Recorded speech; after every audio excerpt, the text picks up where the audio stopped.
দেখ কেমন একটা ভাব পছন্দ হচ্ছে কিনা। গোবিন্দকে বল না একটা লাইটির জন্য গোবিন্দ কি তোমার চাকর নাকি যে রেসিপি বলে দেবে? ও বাড়ির জামাই।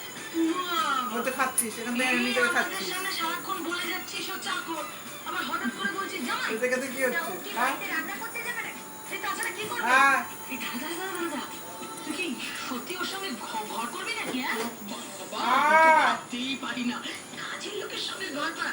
যাই হোক গোবিন্দকে গুগলে পোকা, গুগলে পোকা জানি না ওই কি পটলাদার খাবারের দোকান আছে, ওখানে আমার দুপুরে খাবারের ব্যবস্থা করতে গেছি। আর চলে আয় এখানে দেখাবো। ওই লাঞ্চ টাইমে অফিসে ওইখান থেকে আমার জন্য একটা লাঞ্চ আজকে বাটারফ্লাই দেখেছিস? কিছু দেয় আজকে ব্ল্যাক বাটারফ্লাই এসেছিল। পাপড় ভাজা দু রকমের ওরকম সবজি করবি না।